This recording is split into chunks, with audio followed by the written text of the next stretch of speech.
I begin lecture number 6, which is in unit number 3, with an apology. Apology for it being so brief, and admitting that this does not do justice to the select Shiite commentaries. But we're still talking about the origin, growth, and the challenges, and the Shiite commentaries are not given very much room in this course. I admit that, and also admit my own, I guess,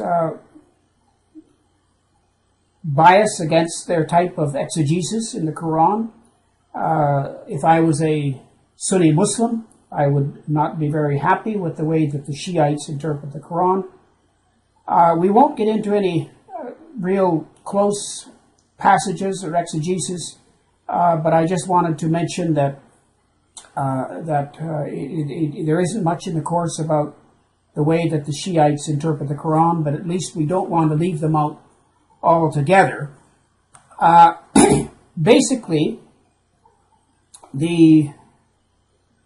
and this will be a very short lecture, the next one will be quite long, but basically the Shiites have a bone to pick, and they feel that they have suffered. In other words, they feel that a certain material was mutilated or suppressed in reference to Ali. They feel that they got shut out in the early stages of Islam, and so their exegesis reflects that. They are giving their Quranic exegesis post-Quran. In other words, they do read into stuff, is what I'm trying to say. Noldecke, who is a German scholar, we may have referred to him before, a German scholar in the sense that he was German and he did a lot of work in the Quran. He did make a pretty strong statement in reference to the Shiites and their exegesis, but perhaps he was going too far and expressing his own prejudice. But he said that the Shiite exegesis is a terrible, rather a miserable web of lies and stupidities. He says that on page 39 of the book that we have quoted before, in other words, referred to before. Some have wondered if the Shiites are more radical. I don't think they are, nor are they more into folk Islam, but they certainly are into esoteric interpretations of the Quran, because they are always reading into it. In other words, they're reading into, they're bringing their imams and other things into it, but basically it's not good exegesis. They do recognize the hadith, there's no question, but they give, understandably, knowing their doctrine, they give a lot of credibility to the imams and what the imams had to say. So they look at the hadith and wonder what this imam said or that imam said. There is the famous Shiite exegetes, but first of all I wanted to mention that that there are two levels of interpretation in the way that they interpret the Quran. One is, of course, the Sufi tafsir, and they have two levels of interpretations, one known to Arabists to sent down to the Prophet, known as Tanzil, and one known only to God. You see, this is their the way that they approach it. In other words, this Tawil, which is the hidden stuff, the inner stuff. Not that they wiped out the external interpretation altogether, but they sort of look to the inner stuff. In other words, they're saying that this is, this is what it really means. This is the spiritual side of it. It sounds like some things that Christians do too, isn't it? Their own private interpretations. So they chose from the Quran variants that were favorable to their own theology. And this is the way that they operate, and they say that, a lot of things in the Quran refer to Ali, they refer to the Imams, they refer to the Shiite community. And if there's anything negative said in the Quran, it has to do with the first three caliphs. In other words, Abu Bakr, Uthman, or Umar and Uthman. Now, let's think a little bit about some famous Shiite exegetes. These more or less peaked in the 3rd and 4th centuries, and in other words, 3rd and 4th centuries after the Hijrah, which would take it up to about the 10th century. One was Ali ibn Ibrahim al-Qumi, who died in 939. And he wrote a short, actually a tafsir al-Qur'an, very, very short, very, very concise. It was, in fact, another one was Abu Ali al-Fadl at-Tabrsi, who died in 1153. His was larger. He entitled it the Majma al-Bayan li-Ulam al-Quran, the collection of the explanations of the Quranic sciences.